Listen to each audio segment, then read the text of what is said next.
20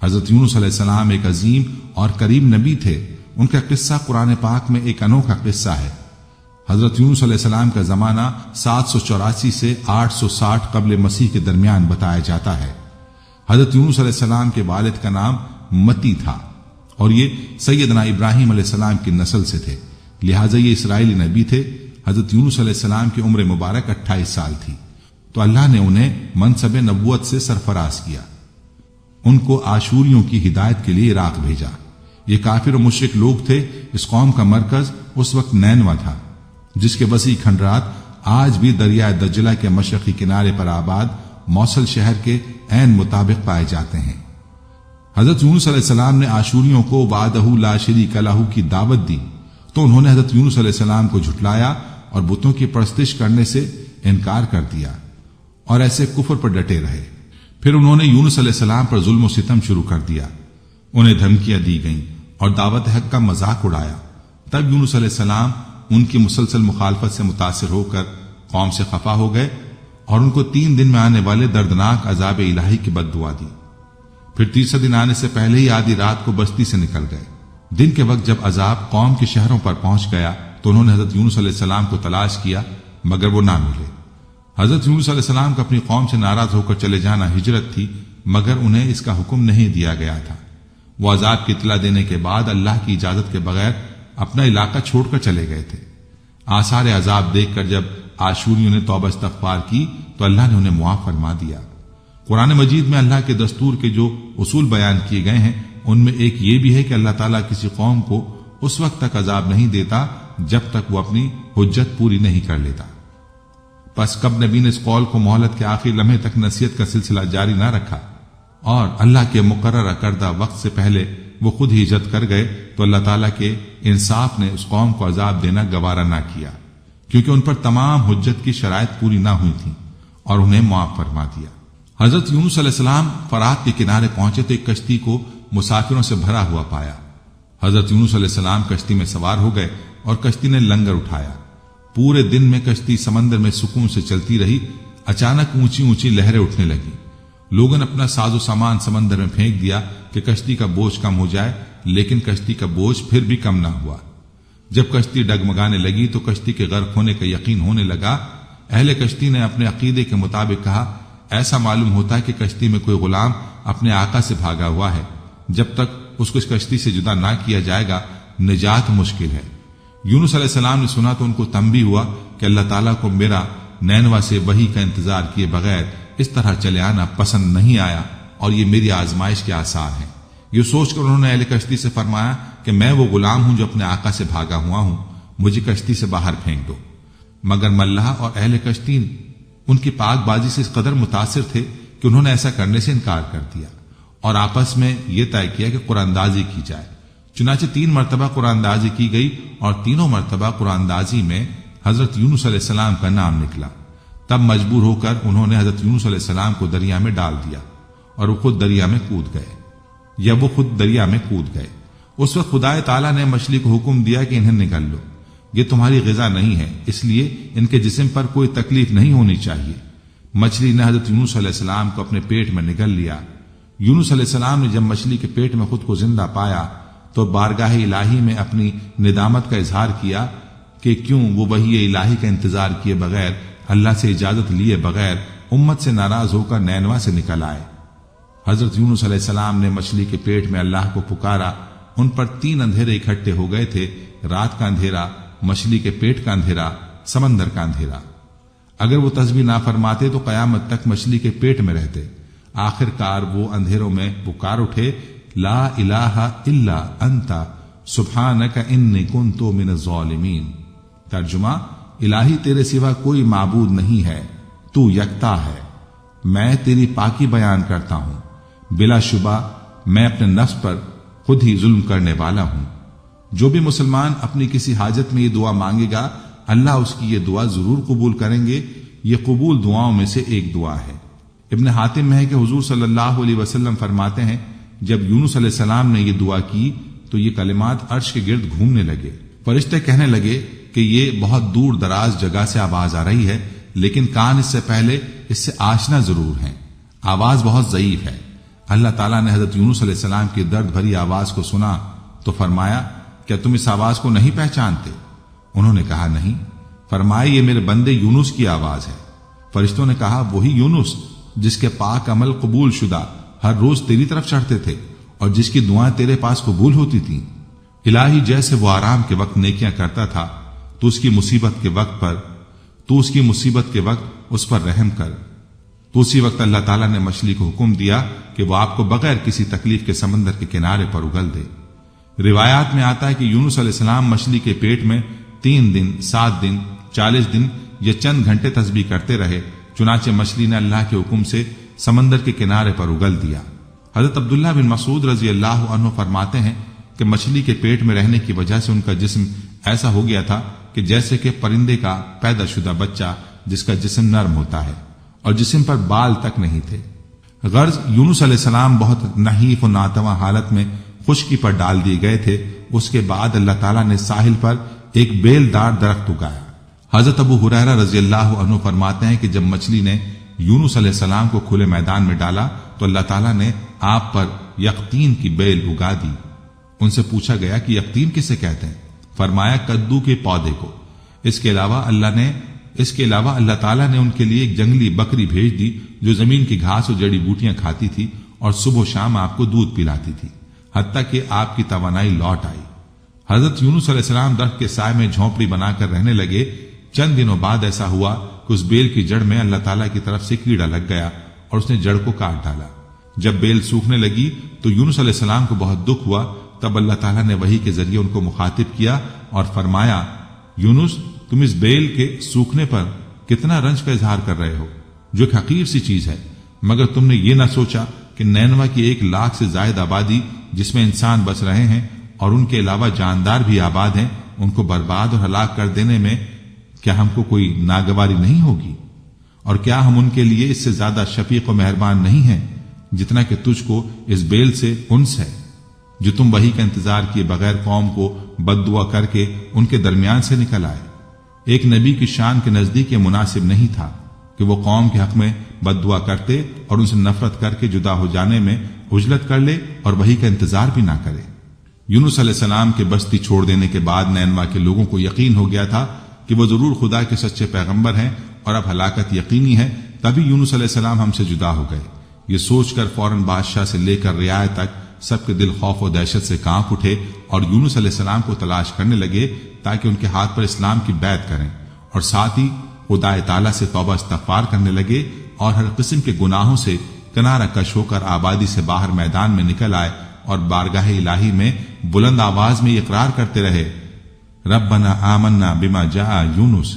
ترجمہ اے ہمارے رب، یونس علیہ السلام جو تیرا پیغام ہمارے پاس لے کر آئے ہیں ہم اس کی تصدیق کرتے ہیں اور ہم اس پر ایمان لاتے ہیں۔ آخرکار اللہ پاک نے ان کی دعا قبول فرمائی اور ان کو عذاب الہی سے محفوظ رکھا۔ بہرحال یونس علیہ السلام کو اللہ پاک نے صحت و تندرستی دے کر اب دوبارہ نینوا جانے کا حکم دیا کہ قوم میں رہ کر ان کی رہنمائی فرمائی جائے۔ چنانچہ حضرت یونس علیہ السلام نینوا واپس تشریف لے گئے اور قوم کے لوگوں نے جب انہیں دیکھا تو خوشی کا اظہار کیا۔ حضرت یونس علیہ السلام کی زندگی نینوا میں ہی گزری اور وہیں ان کا انتقال ہوا اور وہیں ان کی قبر تھی جو نینوا کی تباہی کے بعد نامعلوم ہو گئی۔ اس قصے میں سبق یہ ہے کہ کسی بھی حال میں اللہ کی رحمت سے مایوس نہیں ہونا چاہیے اور نہ ہی ہدایت کے معاملے میں اپنی ذات پر بھروسہ کرنا چاہیے۔ ہدایت تو بس اللہ ہی کی طرف سے ہے، آپ کے ذمے تو بس پیغام حق پہنچانا ہے۔ ناظرین، حضرت موسیٰ علیہ السلام ایک غلام کے بیٹے تھے۔ آپ علیہ السلام کوئی شہزادے نہیں تھے بلکہ غلام قوم کے ایک فرد تھے، لیکن آپ علیہ السلام کی پرورش بادشاہ کے محل میں شہزادوں کی طرح عیش و عشرت میں ہوئی تھی۔ آپ کسی پر ظلم ہوتا نہیں دیکھ سکتے تھے اور ہمیشہ مظلوموں کی مدد کیا کرتے تھے۔ ایک دن اپنی قوم کے ایک فرد کی مدد کرتے ہوئے آپ علیہ السلام سے نادانستہ دشمن قوم کے ایک شخص کا قتل ہو جاتا ہے، جس پر آپ پشیمان ہوتے ہیں اور سمجھ جاتے ہیں کہ یہ شیطانی کام ہے جو آپ سے انجانے میں سرزد ہو گیا۔ بے شک وہ شیطان صریحاً بہکانے والا دشمن ہے۔ اس بات کا احساس ہوتے ہی آپ علیہ السلام اپنے رب سے معافی مانگتے ہیں، کہتے ہیں پروردگار، بے شک میں نے اپنے نفس کے لیے مصیبت مول لی ہے، تو مجھے بخش دے۔ تو رب العالمین نے انہیں بخش دیا، بے شک وہی بخشنے والا مہربان ہے۔ دوسرے دن صبح آپ علیہ السلام خطرات کو بھانپتے ہوئے اور ڈرتے ہوئے جب شہر پہنچتے ہیں تو شہر کے آخری کنارے سے ایک شخص دوڑتا ہوا آتا ہے اور کہتا ہے کہ اے موسیٰ، بے شک دربار والے آپ کے قتل کا مشورہ کر رہے ہیں تو نکل جائیے، بے شک میں آپ علیہ السلام کے خیر خواہوں میں سے ہوں۔ یہ خبر سنتے ہی آپ علیہ السلام ڈر کر وہاں سے چپکے سے نکل کھڑے ہوتے ہیں، ساتھ ہی دعا کرتے ہیں کہ اے پروردگار مجھے ظالم قوم سے بچا لے۔ آپ مدین جانے کا ارادہ کرتے ہیں اور مدین کی طرف رخ کر کے کہتے ہیں مجھے امید ہے کہ میرا رب مجھے ٹھیک راستے پر ڈال دے گا۔ جب آپ علیہ السلام مدین کے کنویں کے پانی پر پہنچتے ہیں تو دیکھتے ہیں کہ وہاں لوگوں کی ایک جماعت اپنے مویشیوں کو پانی پلا رہی ہے اور ایک طرف دو عورتیں اپنی بکریوں کو روکے کھڑی ہیں۔ آپ علیہ السلام ان عورتوں سے پوچھتے ہیں کہ تم دونوں یوں کیوں کھڑی ہو؟ تو وہ دونوں کہتی ہیں کہ جب تک یہ چرواہے اپنے مویشیوں کو پانی پلا کر چلے نہیں جاتے ہم اپنی بکریوں کو پانی نہیں پلا سکتے، اور ہمارے والد عمر رسیدہ بزرگ ہیں تو آپ علیہ السلام خود ان کی بکریوں کو پانی پلا دیتے ہیں، پھر ایک سائے کی جگہ بیٹھ جاتے ہیں اور اپنے رب سے التجا کرتے ہیں، جس کا ترجمہ ہے پروردگار جو خیر بھی تو مجھ پر نازل کرے میں اس کا محتاج ہوں۔ یہ کہانی حضرت موسیٰ علیہ السلام کی نبوت سے سرفراز کیے جانے سے پہلے کی ہے۔ ذرا اپنے تصور میں لائیے، شاہی محل میں ناز و نام سے پلا بڑھا ایک نوجوان اچانک اپنا سب کچھ چھوڑ کر خالی ہاتھ تنہا جان بچا کر مصر سے نکلتا ہے، نہ معلوم کیسی کیسی مشکلات اور تکالیف اٹھا کر صحرائے سینا عبور کرتا ہے، پھر وہ ایک ایسے علاقے میں پہنچتا ہے جہاں اس کا نہ کوئی پرسان حال ہے، نہ کوئی واقف کار ہے، نہ سر چھپانے کی جگہ ہے، اور نہ ہی روٹی روزی کا کوئی وسیلہ ہے، گویا غربت اور محتاجی اور مفلسی کی انتہا ہے۔ کوئی عام انسان ہوتا تو ان حالات میں ہمت ہار جاتا، لیکن حضرت موسیٰ علیہ السلام نے ہر موقع پر اللہ سے رجوع کیا، نادانستہ قتل کر دیا، اللہ سے معافی مانگی، مصر سے جان بچا کر نکلتے وقت دعا کی اے پروردگار مجھے ظالم قوم سے بچا لے، مدین کی طرف رخ کیا، راستہ نامعلوم ہے، کوئی سنگی ساتھی بھی نہیں، تو فرمایا مجھے امید ہے کہ میرا رب مجھے ٹھیک راستے پر ڈال دے گا، اور پھر کئی دنوں کی تھکا دینے والا سفر طے کر کے جب مدین پہنچتے ہیں تو اپنی تھکاوٹ کے باوجود خدمت خلق سر انجام دیتے ہیں، کمزوروں کی مدد کرنے پر کمر بستہ ہو جاتے ہیں اور دونوں عورتوں کی بکریوں کو بغیر کسی معاوضے کے پانی پلا دیتے ہیں۔ بکریوں کو پانی پلانے یعنی نیکی کا کام کرنے کے بعد سائے میں جا کر آپ علیہ السلام اپنی زندگی کی سب سے بابرکت دعا مانگتے ہیں، اور وہ یہ ہے کہ پروردگار جو خیر بھی تو مجھ پر نازل کر دے میں اس کا محتاج ہوں۔ حضرت موسیٰ علیہ السلام جیسا معاملہ اگر ہمارے ساتھ پیش آتا تو ہم کتنے فرسٹریشن، ڈپریشن اور ذہنی انتشار کا شکار ہوتے، ہماری کیفیت کیا ہوتی اور ہم کیا کرتے؟ اگر ایسے میں ہم اپنے رب سے مانگتے تو کیا مانگتے، کیا دعا کرتے؟ ہم سب خوب جانتے ہیں کہ ہم کیا مانگتے ہیں۔ ہم اللہ سے روزی روٹی مانگتے اور سر چھپانے کی جگہ مانگتے، لیکن حضرت موسیٰ علیہ السلام نہ ہی فرسٹریٹ ہوئے، نہ ہی ڈپریشن یا ذہنی انتشار کا شکار ہوئے، نہ ہماری طرح اپنے رب سے روزی روٹی کا سوال کیا، اور نہ ہی سر چھپانے کے لیے کوئی جائے پناہ مانگی، لیکن ایک ایسی جامع دعا کی جس میں سب کچھ اپنے رب پر چھوڑ دیا، سب کچھ اپنے رب سے مانگ لیا، فرمایا پروردگار جو خیر بھی تو مجھ پر نازل کر دے میں اس کا محتاج ہوں۔ حضرت موسیٰ علیہ السلام نے اس دعا کے ذریعے اللہ تعالیٰ سے ہمیں یہ بھی بتا دیا کہ خیر و برکت آسمان سے نازل ہوتی ہے، اس کا نازل کرنے والا آسمانوں سے اوپر اپنے عرش پر مستوی ہے۔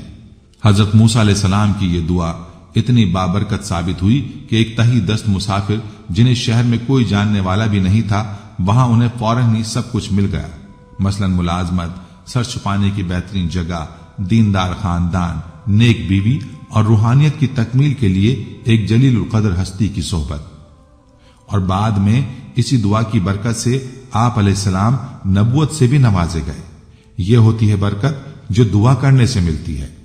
نیز توکل کرنے والوں کے بارے میں فرمان الہی ہے، اور اللہ اسے ایسی جگہ سے رزق عطا فرماتا ہے جہاں سے اس کا گمان بھی نہیں ہوتا، اور جو شخص اللہ پر توکل کرتا ہے تو وہ اللہ اسے کافی ہے۔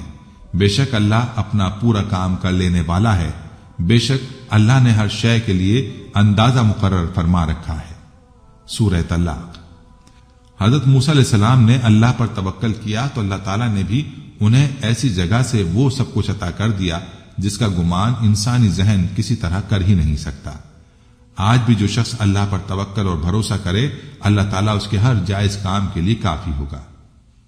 حضرت عمر بن خطاب رضی اللہ عنہ کہتے ہیں کہ رسول اللہ صلی اللہ علیہ وسلم نے فرمایا، اگر تم لوگ اللہ پر توکل بھروسہ کرو جیسا کہ اس پر توکل کرنے کا حق ہے تو تمہیں اسی طرح رزق ملے گا جیسے کہ پرندوں کو ملتا ہے۔ صبح کو وہ بھوکے نکلتے ہیں اور شام کو آسودہ واپس آتے ہیں۔ ناظرین، قرآن کریم نے جس واقعے کو احسن القصص قرار دیا ہے وہ حضرت یوسف علیہ السلام کا واقعہ ہے جو اپنے اندر بہت سے سبق لیے ہوئے ہے۔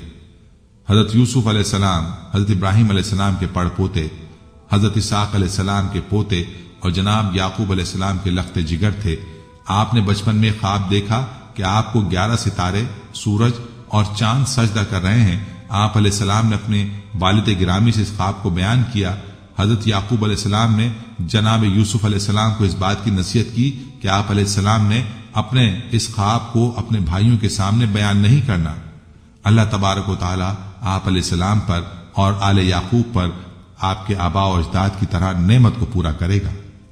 دوسری طرف حضرت یوسف علیہ السلام کے سوتیلے برادران حضرت یعقوب علیہ السلام کی محبت کے حصول کے لیے حضرت یوسف علیہ السلام کو بابا کی آنکھوں سے دور کرنے کی تدبیر کر رہے تھے تاکہ حضرت یعقوب علیہ السلام کی محبتوں کو حاصل کر لیا جائے۔ انہوں نے حضرت یعقوب علیہ السلام کے سامنے ایک پلان کے تحت اس بات کا اظہار کیا کہ آپ علیہ السلام حضرت یوسف علیہ السلام کے معاملے میں ہم پر بھروسہ کیوں نہیں کرتے؟ آپ ان کو ہمارے ساتھ روانہ کریں تاکہ وہ ہمارے ساتھ کھیلیں اور کھائیں پیئیں۔ حضرت یعقوب علیہ السلام نے اس خدشے کا اظہار کیا کہ کہیں تم حضرت یوسف علیہ السلام سے غافل نہ ہو جاؤ اور انہیں کوئی بھیڑیا نہ کھا جائے۔ انہوں نے حضرت یعقوب علیہ السلام کو مطمئن کیا اور حضرت یوسف علیہ السلام کو اپنے ساتھ لے گئے اور ان کو ایک گہرے کنویں میں اتار دیا۔ بابا یعقوب کے پاس آ کر کہا کہ آپ کا خدشہ درست ثابت ہوا اور یوسف علیہ السلام کو ایک بھیڑیا کھا گیا۔ حضرت یعقوب علیہ السلام نے اس بات پر صبر کیا اور خاموش ہو گئے۔ حضرت یوسف علیہ السلام جس کنویں میں موجود تھے تو اس کے پاس سے مصر کو جانے والے قافلہ گزرا۔ انہوں نے پانی کے حصول کے لیے ڈول کو ڈالا تو حضرت یوسف علیہ السلام ڈول کے ذریعے باہر آ گئے۔ انہوں نے حضرت یوسف علیہ السلام کو اپنے ہمراہ لیا اور ان کو گنتی کے چند درہموں کے عوض مصر کے ایک بڑے گھرانے یعنی عزیز مصر کے ہاتھوں فروخت کر دیا۔ حضرت یوسف علیہ السلام وہاں پر پرورش پاتے رہے اور اپنی زندگی کے ماہ و سال کو طے کرتے رہے۔ جب آپ علیہ السلام جوان ہوئے تو عزیز مصر کی بیوی آپ علیہ السلام کے حسن پر فریفتہ ہو گئیں اور اس نے آپ علیہ السلام کو برائی کی دعوت دی جس کو حضرت یوسف علیہ السلام نے ٹھکرا دیا۔ عزیز مصر کی بیوی نے حضرت یوسف علیہ السلام کا تعاقب کرنے کی کوشش کی۔ اسی اثنا میں عزیز مصر اپنے محل میں داخل ہو رہا تھا۔ جب اس نے سارے منظر کو دیکھا تو اس کو بڑی تشویش ہوئی، لیکن اس موقع پر اس کی بیوی نے اپنے رویے کو بدل کر حضرت یوسف علیہ السلام پر الزام لگا دیا۔ حضرت یوسف علیہ السلام کو بے گناہی ثابت کرنے کے لیے اللہ تبارک و تعالی نے محل کے ایک بچے کو قوت گویائی عطا کی، جس نے یہ بات کہی کہ حضرت یوسف علیہ السلام کی قمیض اگر آگے سے پھٹی ہوئی ہے تو عزیز مصر کی بیوی کا الزام سچا ہے، اور اگر قمیض پیچھے سے پھٹی ہوئی ہے تو الزام جھوٹا ہے۔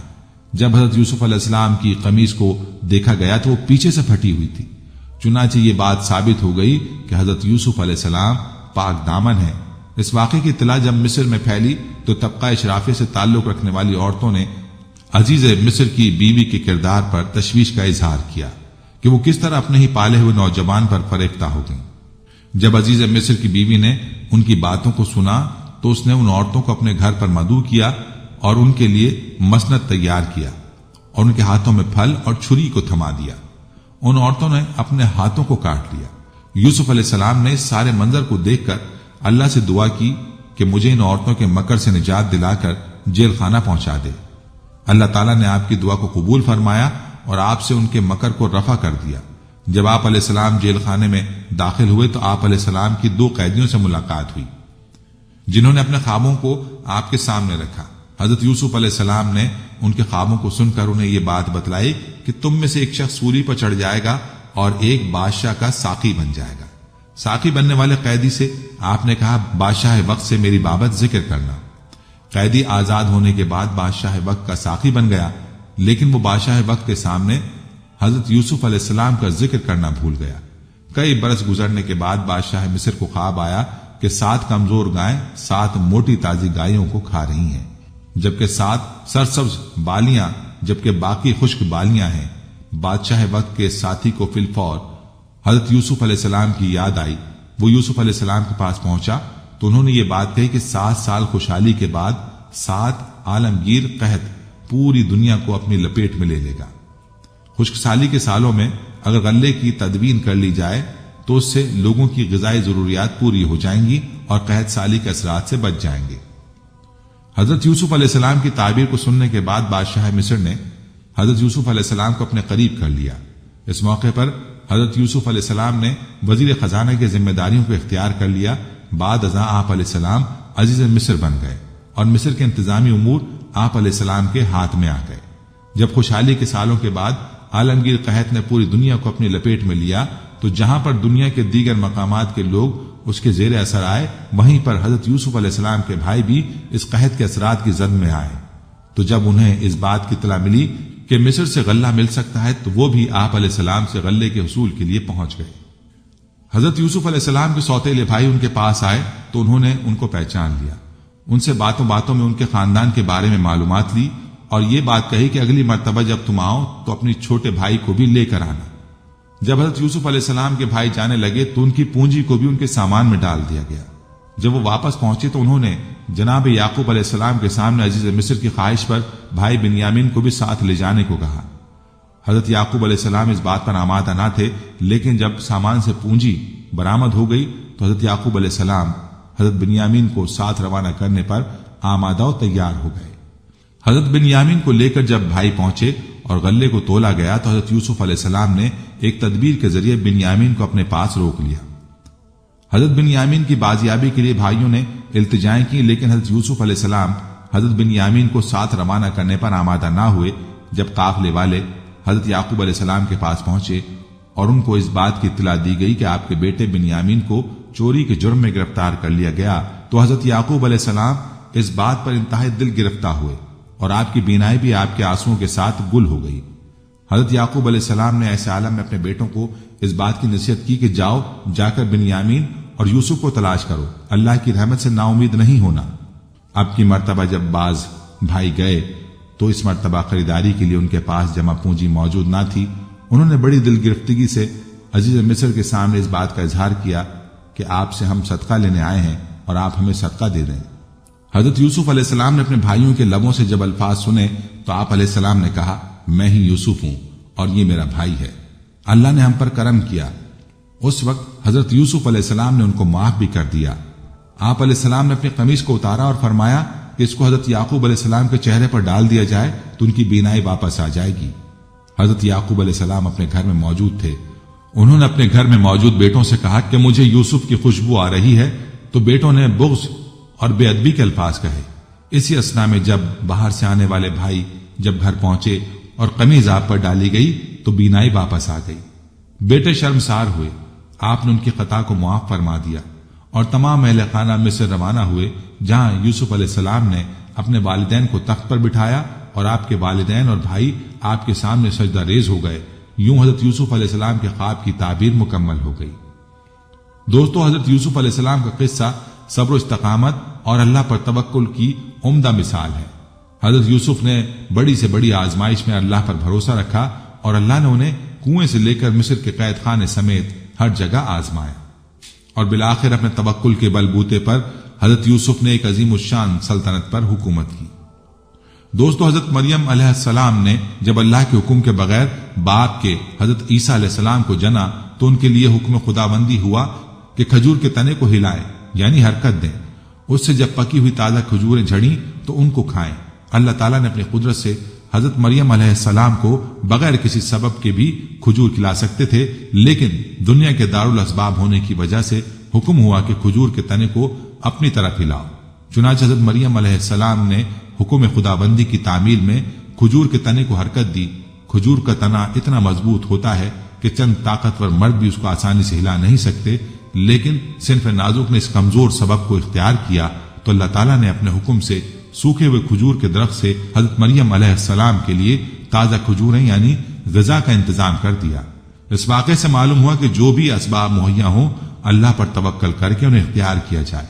اسباب تو ہمیں بھی اختیار کرنا چاہیے، لیکن ہمارا بھروسہ اللہ کی ذات پر ہونا چاہیے کہ وہ اسباب کے بغیر بھی چیزوں کو وجود میں لا سکتا ہے، اور اسباب کی موجودگی کے باوجود اس کے حکم کے بغیر کوئی بھی چیز وجود میں نہیں آ سکتی۔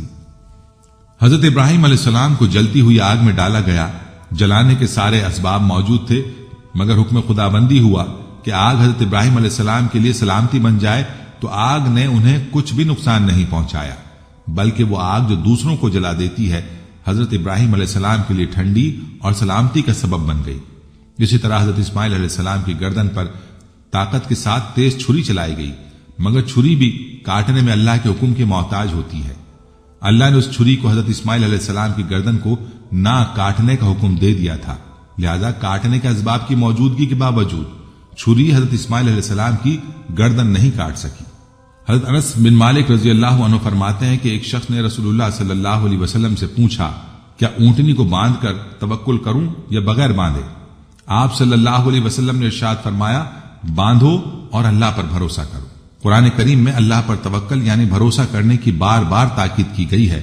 اختصار کے مد نظر یہاں صرف چند آیات کا ترجمہ پیش کر رہا ہوں۔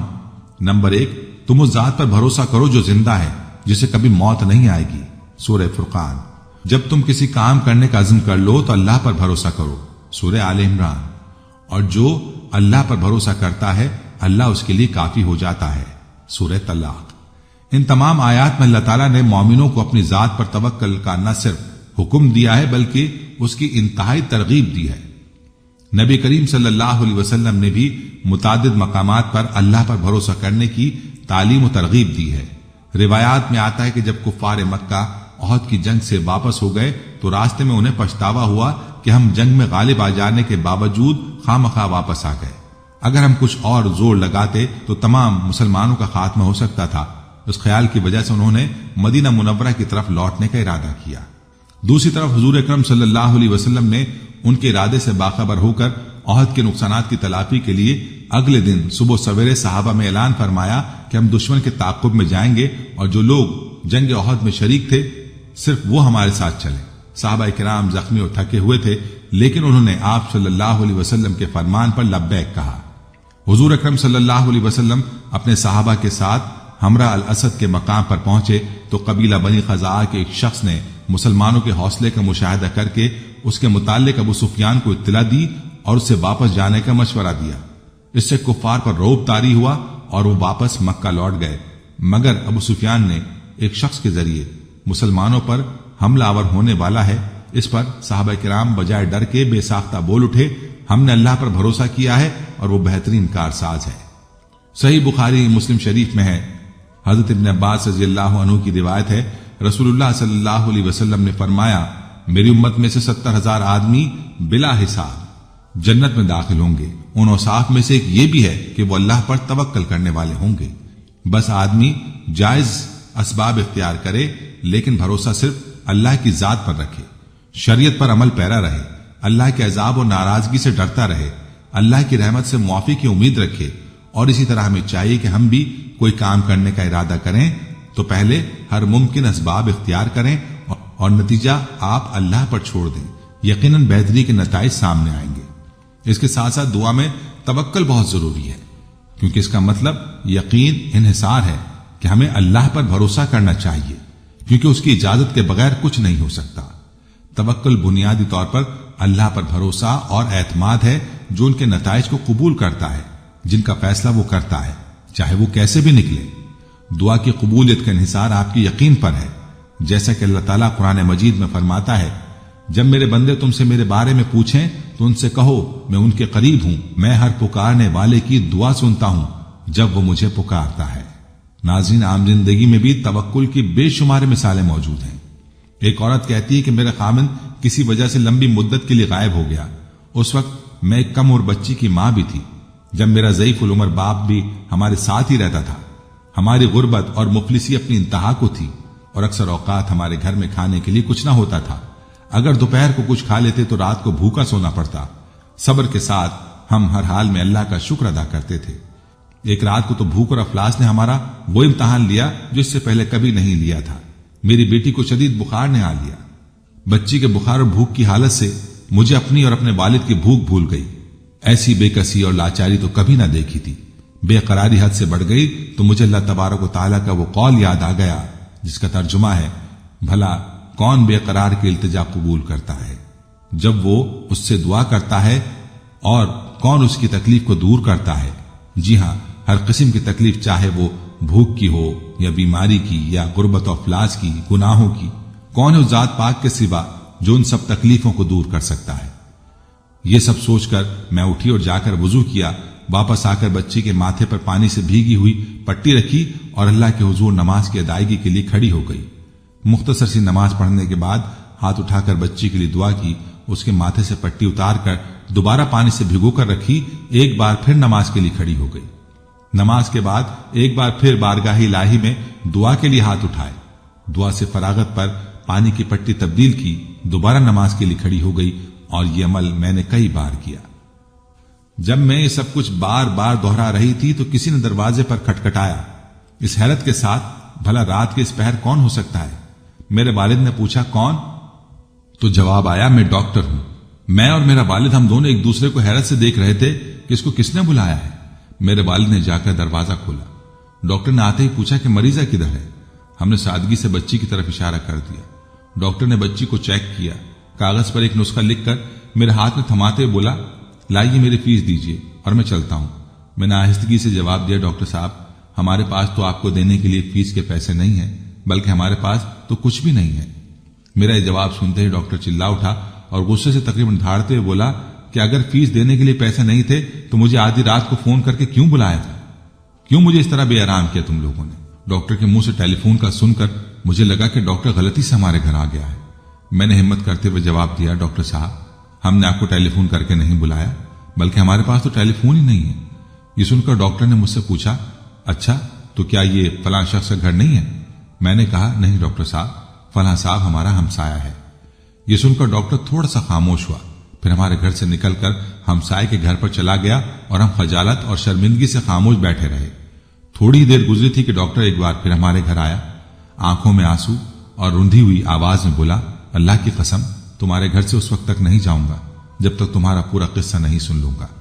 اور میں نے ڈاکٹر کو اپنا پورا قصہ سنا ڈالا کہ کس طرح میں بچی کے ماتھے پر پانی کی پٹیاں رکھ رہی تھی اور اللہ کے حضور دعا بھی مانگ رہی تھی۔ ڈاکٹر جلدی سے اٹھ کر باہر چلا گیا اور کچھ دیر بعد ہمارے لیے رات کا کھانا اور بچی کے لیے دوائیں اور کچھ گھریلو ضروریات کے سامان کے ساتھ لوٹا، اور ساتھ ہی اس نے ہمیں بتایا کہ اس کی طرف سے ہر مہینے ایک تنخواہ ہمیں اس وقت تک ملتی رہے گی جب تک اللہ چاہے گا۔ جی ہاں، یہ اللہ پر بھروسے کی کہانی ہے۔ سر عتیق جدہ کی ایک معروف شخصیت ہے، یقیناً طلباء کے لیے ایک مثال بھی ہے۔ میری ان سے ملاقات مسجد میں بھی ہوتی ہے، جبکہ راہ چلتے دعا سلام بھی ہو جاتی ہے۔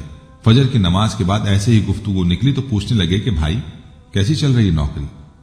بس عتیق بھائی چل رہی ہے، اللہ کا شکر ہے، آپ سنائیے کیسی گزر رہی ہے؟ میں نے بے اتنائی سے جواب دیتے ہوئے انہی سے سوال کر لیا۔ یار الحمدللہ بہت اچھی، میں تو جب سے سعودی عرب آیا ہوں الحمدللہ بہترین زندگی گزر رہی ہے۔ سر عتیق کے جواب میں بہت زیادہ بھروسہ اور فخر تھا۔ میں نے سوال کیا کہ آپ کب آئے سعودی عرب اور کیا براہ راست ملازمت پر آئے؟ کہنے لگے، یار میں 2010 میں پاکستان سے براہ راست یہاں آیا تھا، وہاں اپنے بڑے بھائی رفیق کے گھر رہا۔ رفیق تو اپنی بیگم بچوں کے ساتھ تھا مگر میں تنہا ہی تھا۔ روز صبح نکل اور سارا دن گھومتا رہتا مگر کوئی ملازمت نہیں ملی۔ اب یہاں شہر ویسے بھی بہت چھوٹا اور سیاحتی ہے۔ سعودی عرب آنے کی اصل وجہ مکہ اور مدینہ تھی، مگر میں نے فیصلہ کر لیا تھا کہ ہر صورت بیگم بچوں کو بھی ساتھ ہی رکھنا ہے۔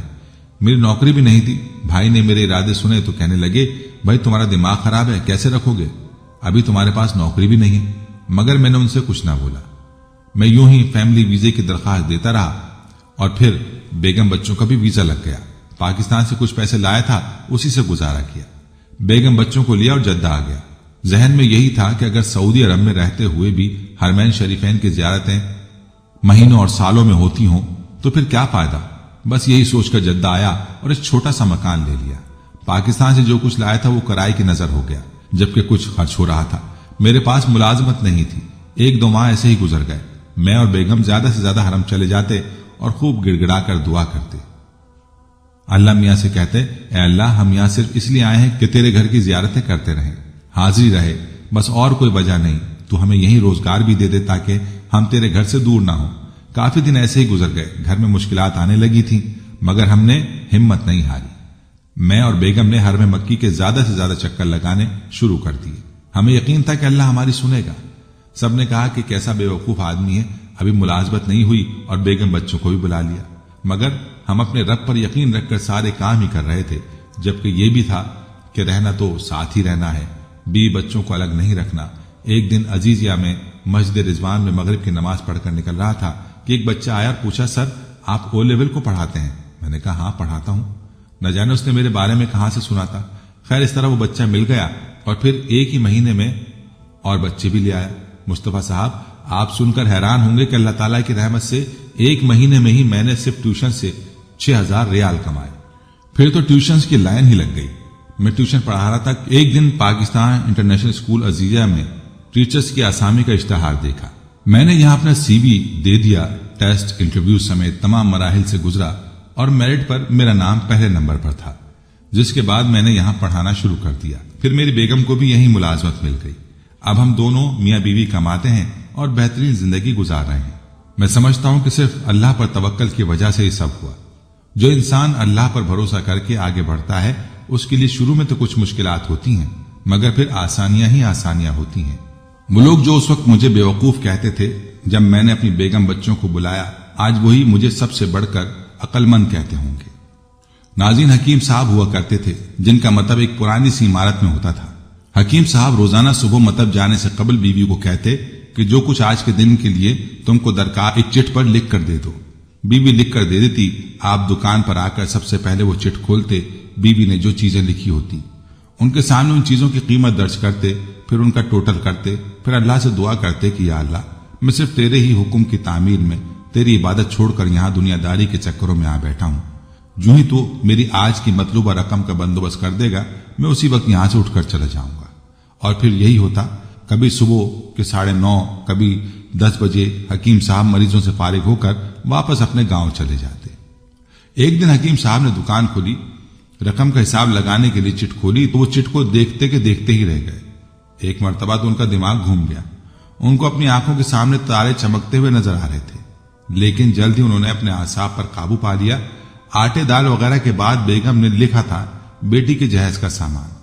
کچھ دیر سوچتے رہے، پھر باقی چیزوں کی قیمت لکھنے کے بعد جہیز کے سامنے لکھ دیا، یہ اللہ کا کام ہے، اللہ ہی جانے۔ 1-2 مریض آئے ہوئے تھے، ان کو حکیم صاحب دوائی دے رہے تھے، اسی دوران ایک بڑی سی کار ان کے مطب کے سامنے آ کر رکی۔ حکیم صاحب نے کار یا صاحب کار پر کوئی خاص توجہ نہ دی کیونکہ کئی کاروں والے ان کے پاس آتے رہتے تھے۔ سلام کر کے بینچ پر بیٹھ گئے۔ حکیم صاحب نے کہا، اگر آپ نے اپنے لیے دوائی لینی ہے تو ادھر اسٹول پر آ جائیں تاکہ میں آپ کی نبض دیکھ لوں، اور اگر کسی مریض کی دوائی لے کر جانی ہے تو بیماری کی کیفیت بیان کر دیں۔ وہ صاحب کہنے لگے، حکیم صاحب میرا خیال ہے کہ آپ نے مجھے پہچانا نہیں، لیکن آپ مجھے پہچان بھی کیسے سکتے ہیں کیونکہ 15-16 سال بعد آپ کے مطب میں داخل ہوا ہوں۔ آپ کو گزشتہ ملاقات کا احوال سناتا ہوں، پھر آپ کو ساری بات یاد آ جائے گی۔ جب میں پہلی مرتبہ یہاں آیا تھا تو میں خود نہیں آیا تھا، خدا مجھے آپ کے پاس لے کر آیا تھا کیونکہ خدا کو مجھ پر رحم آ گیا تھا اور وہ میرا گھر آباد کرنا چاہتا تھا۔ ہوا اس طرح تھا کہ میں لاہور سے میر پور اپنی کار میں اپنے آبائی گھر جا رہا تھا، عین آپ کی دکان کے سامنے ہماری کار پنکچر ہو گئی۔ ڈرائیور کار کا پہیہ اتار کر پنچر لگوانے چلا گیا۔ آپ نے دیکھا میں گرمی میں کار کے پاس کھڑا ہوں، آپ میرے پاس آئے اور آپ نے مطب کی طرف اشارہ کیا اور کہا، ادھر آ کر کرسی پر بیٹھ جائیں، اندھا کیا چاہے 2 آنکھیں۔ میں نے آپ کا شکریہ ادا کیا اور کرسی پر آ کر بیٹھ گیا۔ ایک بچی آپ کی میز کے پاس کھڑی تھی اور بار بار کہہ رہی تھی، چلے نا مجھے بھوک لگی ہے۔ آپ اسے کہہ رہے تھے، بیٹی تھوڑا صبر کرو، ابھی چلتے ہیں۔ میں نے یہ سوچ کر کہ اتنی دیر سے آپ کے پاس بیٹھا ہوں، مجھے کوئی دوائی آپ سے خریدنی چاہیے تاکہ آپ میرے بیٹھنے کو زیادہ محسوس نہ کریں۔ میں نے کہا، حکیم صاحب 5-6 سال سے انگلینڈ میں ہوتا ہوں، انگلینڈ جانے سے قبل میری شادی ہو گئی تھی لیکن ابھی تک اولاد کی نعمت سے محروم ہوں۔ یہاں سے بہت علاج کرایا اور وہاں انگلینڈ میں بھی، لیکن ابھی قسمت میں مایوسی کے سوا اور کچھ نہیں ہے۔ آپ نے کہا، میرے بھائی توبہ استغفار پڑھو، خدا را اپنے خدا سے مایوس نہ ہو، یاد رکھو اس کے خزانے میں کسی شے کی کمی نہیں، اولاد، مال و اسباب، غمی خوشی، زندگی موت، ہر چیز اسی کے ہاتھ میں ہے۔ کسی حکیم یا ڈاکٹر کے ہاتھ میں شفا نہیں ہوتی اور نہ ہی کسی دوا میں شفا ہوتی ہے۔ شفا اگر ہونی ہے تو اللہ کے حکم سے ہونی ہے، اولاد دینی ہے تو اسی نے دینی ہے۔ ساتھ ساتھ پوڑیاں بنا رہے تھے، تمام دوائیاں آپ نے 2 حصوں میں تقسیم کر کے 2 لفافوں میں ڈال دی۔ پھر مجھ سے پوچھا کہ آپ کا نام کیا ہے؟ میں نے بتایا میرا نام محمد علی ہے۔ آپ نے ایک لفافے پر محمد علی اور دوسرے پر بیگم محمد علی لکھا، پھر دونوں لفافے ایک بڑے لفافے میں ڈال کر دوائی استعمال کرنے کا طریقہ بتایا۔ میں نے بے دلی سے دوائی لے لی کیونکہ میں تو صرف کچھ رقم آپ کو دینا چاہتا تھا، لیکن جب دوائی لینے کے بعد میں نے پوچھا کتنے پیسے، آپ نے کہا بس ٹھیک ہے، میں نے زیادہ زور ڈالا تو آپ نے کہا آج کا کھاتا بند ہو گیا ہے۔ میں نے کہا مجھے آپ کی بات سمجھ نہیں آئی۔ اسی دوران وہاں ایک اور آدمی آ چکا تھا، اس نے مجھے بتایا کہ کھاتا بند ہونے کا مطلب یہ ہے کہ آج گھریلو اخراجات کے لیے جتنی رقم حکیم صاحب نے اللہ تعالیٰ سے مانگی تھی وہ اللہ نے انہیں دے دی ہے، مزید رقم وہ نہیں لے سکتے۔ میں کچھ حیران ہوا اور کچھ دل میں شرمندہ ہوا کہ میرے کتنے گھٹیا خیالات تھے اور یہ سادہ سا حکیم کتنا عظیم انسان ہے۔ میں نے گھر جا کر بیوی کو دوائیاں دکھائیں اور ساری بات بتائی تو بے اختیار اس کے منہ سے نکلا وہ انسان نہیں کوئی فرشتہ ہے، اور اس کی دی ہوئی ادویات ہمارے من کی مراد پوری کرنے کا باعث بنیں گی۔ حکیم صاحب آج میرے گھر میں 3 پھول اپنی بہار دکھا رہے ہیں۔ اب میاں بیوی ہر وقت آپ کے لیے دعائیں کرتے رہتے ہیں۔ جب بھی پاکستان چھٹی پر آیا کار ادھر روکی لیکن دکان کو بند پایا۔ میں کل دوپہر کو بھی آیا تھا، آپ کا مطب بند تھا۔ ایک آدمی پاس ہی کھڑا تھا، اس نے کہا کہ اگر آپ حکیم صاحب سے ملنا چاہتے ہیں تو آپ صبح 9 بجے لازمن یہاں پہنچ جائیں، ورنہ ان کے ملنے کی کوئی گارنٹی نہیں ہے، اس لیے آج میں سویرے سویرے آپ کے پاس آ گیا ہوں۔ محمد علی نے کہا کہ جب 15 سال قبل میں نے یہاں آپ کے مطب میں آپ کی چھوٹی سی بیٹی دیکھی تھی تو میں نے بتایا تھا کہ اس کو دیکھ کر مجھے اپنی بھانجی یاد آ رہی ہے۔ حکیم صاحب ہمارا سارا خاندان انگلینڈ سیٹل ہو چکا ہے، ہماری صرف ایک بیوہ بہن اپنی بیٹی کے ساتھ پاکستان میں رہتی ہے۔ ہماری بھانجی کی شادی اس ماہ کی 21 تاریخ کو ہونا تھی۔ اس بھانجی کا شادی کا سارا خرچ میں نے اپنے ذمے لیا تھا۔ 10 دن قبل اسی کار میں اسے میں نے لاہور میں اپنے رشتہ داروں کے پاس بھیجا تھا کہ شادی کے لیے اپنی مرضی کی جو چیز خریدنا چاہے خرید لے۔ اسے لاہور جاتے ہی بخار ہو گیا لیکن اس نے کسی کو نہ بتایا۔ بخار کی گولیاں ڈسپرین وغیرہ کھاتی اور بازاروں میں پھرتی رہی۔ بازار میں پھرتے پھرتے اچانک بے ہوش ہو کر گری، وہاں سے اسے اسپتال لے گئے۔ وہاں جا کر معلوم ہوا کہ اس کو 104 ڈگری بخار ہے اور یہ گردن توڑ بخار ہے۔ وہ بے ہوشی کے عالم میں ہی اس جہان فانی سے کوچ کر گئی۔ اس کے فوت ہوتے ہی نہ جانے کیوں مجھے اور میری بیوی کو آپ کی بیٹی کا خیال آیا۔ ہم میاں بیوی نے اور ہماری تمام فیملی نے فیصلہ کیا کہ ہم اپنی بھانجی کا تمام جہیز کا سامان آپ کے ہاں پہنچا دیں گے۔ شادی جلد ہو تو اس کا بندوبست خود ہی کریں گے، اور اگر ابھی کچھ دیر ہے تو تمام اخراجات کے لیے رقم آپ کو نقد پہنچا دیں گے۔ آپ نے نہ نہیں کرنی، آپ اپنا گھر دکھا دیں تاکہ سامان کا ٹرک وہاں پہنچایا جا سکے۔ حکیم صاحب حیران اور پریشان یوں گویا ہوئے، محمد علی صاحب آپ جو کچھ کہہ رہے ہیں مجھے سمجھ نہیں آ رہا، میرا اتنا دماغ نہیں ہے۔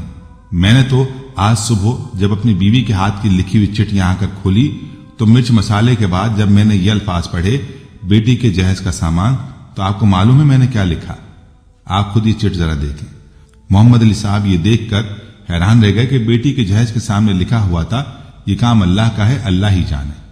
محمد علی صاحب یقین کرے آج تک کبھی ایسا نہیں ہوا تھا کہ بیوی نے چٹ پر چیز لکھی ہو اور مولا نے اسی دن بندوبست نہ کر دیا ہو۔ واہ مولا واہ، تو عظیم ہے، تو کریم ہے۔ آپ کی بھانجی کی وفات کا صدمہ ہے لیکن اس کی قدرت پر حیران ہوں کہ وہ کس طرح اپنے معجزے دکھاتا ہے۔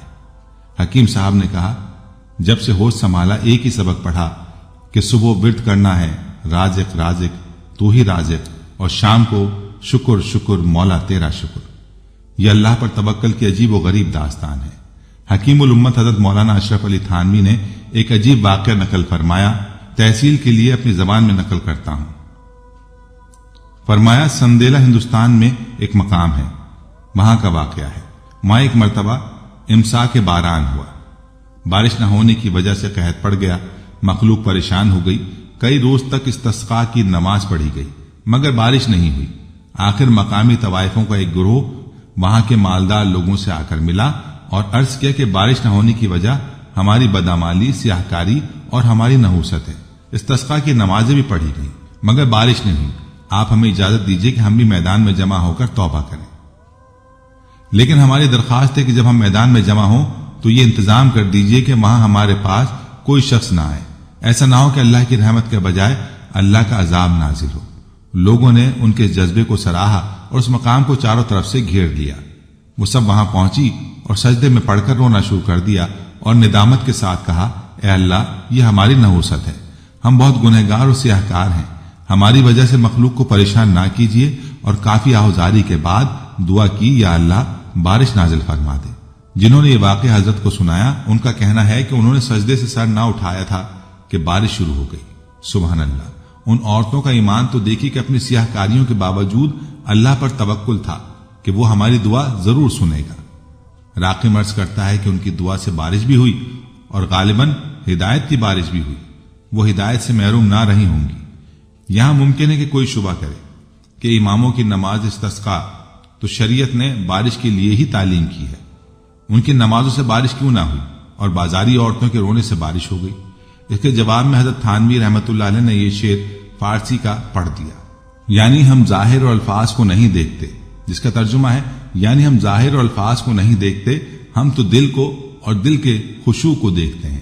جس دل میں خشوع اور خضوع نہ ہو، خشک تقوی ہمارے دربار میں قابل قدر نہیں ہے۔ ناظرین، یہ تھی ہماری آج کی ویڈیو۔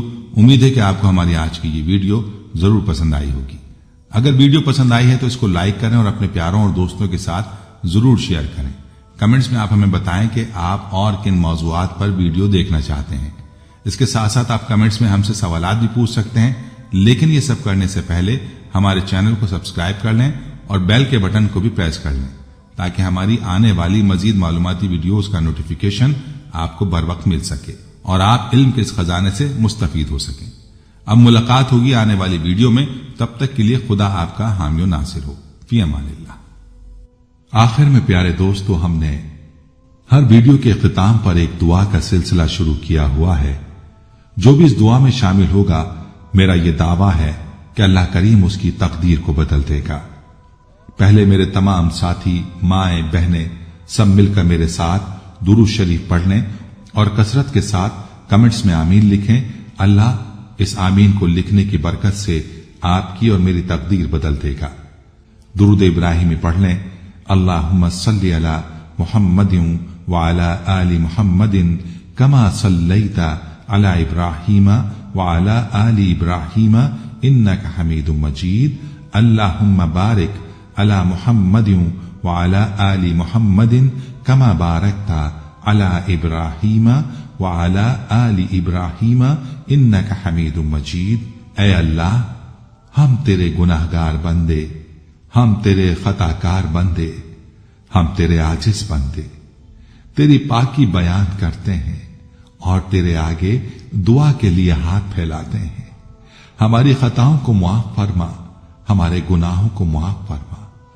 اے اللہ، ہم اپنے اگلے پچھلے صغیرہ کبیرہ، چھوٹے بڑے سبھی گناہوں، خطاؤں اور نافرمانیوں کی تجھ سے معافی مانگتے ہیں۔ اے اللہ، اے رب العزت، ہم اپنے گناہوں سے توبہ کرتے ہیں، ہماری توبہ قبول کر لے۔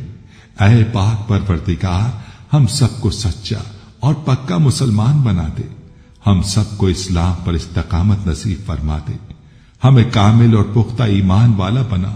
اے پاک پروردگار، تمام مسلمانوں کو خواب غفلت سے بیدار کر دے۔ اے اللہ، ہمارے دین اسلام کی حفاظت فرما، مسلمانوں کو دین و دنیا میں عزت عطا فرما۔ اے عرش مولا کے مالک، اے حکمت والے، اے کائنات کے رب، ہمارے دلوں کو گمراہ ہونے سے بچا، جس طرح سے پہلی قومیں گمراہ ہوئی ہیں اور جس طرح سے پہلی قوموں نے اپنے انبیاء کی نافرمانی کی ہے۔ اے اللہ، تو ہمیں ایسی نافرمانی سے بچا۔ اے اللہ، تو ہمیں ان عذابوں سے بچا جو تو نے پچھلی قوموں پر نازل کیے ہیں۔ اے اللہ، تو ہمیں ان تمام گناہوں سے بچا جن گناہوں میں پچھلی قومیں مبتلا ہوئی ہیں۔ اے مولا کریم، تو ہماری حفاظت فرما ہر اس فعل سے جو تیری ناراضگی اور تیرے غضب کا سبب بنا۔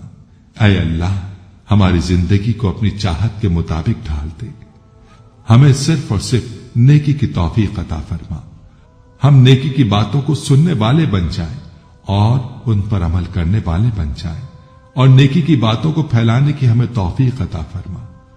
اے اللہ، یہ دور فتنے کا دور ہے، امت کے اندر ہر طرح کے گناہ پائے جاتے ہیں، تو ہمارے حال پر رحم فرما اور ہمیں گناہوں سے بچنے کی توفیق عطا فرما۔ اے اللہ، تو کریم ہے، تو رحیم ہے، تو رحمان ہے، تو غفور الرحیم ہے، تو ہمارے گزشتہ گناہوں کو معاف فرما دے اور آئندہ کے لیے ہمیں گناہوں سے بچنے کی توفیق عطا فرما۔ اے اللہ، ہمارے تن من، ہمارے دل کو، دماغ کو، روح کو، جسم کو پاکیزہ بنا دے، ہمارے دلوں پر لگے زنگ کو، ہمارے دلوں پر جمی گندگی اور میل کو اپنی رحمت سے دھو ڈال۔ اے اللہ، ہمیں اپنے عذاب اور رسوائی سے بچا۔ اے پاک پروردگار، تمام مسلمانوں کی افلاس، سستی اور غفلت سے حفاظت فرما۔ یا اللہ، اسلام کا بول بالا فرما، اسلام کا جھنڈا بلند فرما۔ اے اللہ، کل امت محمدیہ کو حشر کی رسوائی سے پناہ عنایت فرما۔ اے اللہ، ہم سے راضی ہو جا، ہمیں شیطان اور نفس کے شر سے بچا۔ اے پاک پروردگار، ہمارے قدموں کو صراط مستقیم پر قائم رہنے والا بنا دے، ہم پر اپنی خاص رحمت نازل فرما اور اپنے قہر و غضب سے بچا لے۔ اے اللہ، ہمیں ان لوگوں کی صحبت عطا فرما جو کہ تیرے پسندیدہ بندے ہوں، اور ہمیں تجھ سے قریب کر دیں، جو تیری یاد دلاتے رہیں اور ہمارے ایمان میں اضافے کا سبب بنے، اور ہماری نیکی کے سفر کی منزل جنت ہو اور تیری رضا کا حصول ہو۔ اے اللہ، ہمیں وہ طاقت نہ دے جس سے ہم دوسروں کو کمزور کر دیں، ہمیں وہ دولت نہ دے جس کی خاطر ہم دوسروں کو غریب سمجھیں، ہمیں وہ علم نہ دے جسے ہم اپنے سینے میں چھپا کر رکھیں، ہمیں وہ بلندی نہ دے کہ ہمیں پستی میں کچھ نظر نہ آئے، ہمیں وہ سب کچھ دے جو ہم دوسروں میں بانٹ سکیں اور سب کے برابر ہو جائیں۔ اے پاک پروردگار، کوئی کام آسان نہیں مگر تو جسے آسان کر دے، اور جب تو چاہتا ہے مشکل کو آسان کر دیتا ہے۔ یا اللہ، جتنے بھی مسلمان بہن بھائی مشکل میں ہیں، ان کی مشکلات کو آسان فرما دے۔ یا اللہ، ہمیں کبھی بھی کسی بھی حالات میں مشکلوں اور پریشانیوں میں، خوشیوں میں، راحتوں میں کبھی بھی اکیلا مت چھوڑنا۔ اے پاک پروردگار، ہماری کوشش یہی ہے کہ ہم نیکی کی بات کو پھیلائیں تاکہ تمام انسان ان گناہوں سے خود کو بچا سکیں جن گناہوں کی وجہ سے گزشتہ قوموں پر عذاب نازل ہوئے۔ اے مولا کریم، نیکی کی ان باتوں کو پھیلانے میں تو ہماری مدد و نصرت فرما، اور ہمیں نیکی کی باتوں کو پھیلانے کی توفیق عطا فرما۔ اے اللہ، نیکی کی باتوں کو پھیلانے کی ہماری اس کوشش کو قبول فرما، اور ہماری اس کاوش کو ہماری نجات کا ذریعہ بنا۔ یا اللہ، ہماری ان تمام حاجات کو، ہماری ان تمام دعاؤں کو جو ہمارے لبوں سے ادا ہوئیں یا جو ہمارے دلوں میں ہیں، اپنے حضور شرف قبولیت عطا فرما۔ ہمیں اپنے در سے خالی ہاتھ نہ لوٹانا، ہماری جھولی کو بھر دینا۔ اے تمام جہانوں کے مالک، دنیا سے رخصت ہوتے وقت ہماری زبان پر کلمہ طیبہ جاری فرمانا، اور قیامت کے دن ہمیں اپنے عرش کے سائے میں جگہ عطا فرمانا۔ آمین آمین آمین یا رب العالمین۔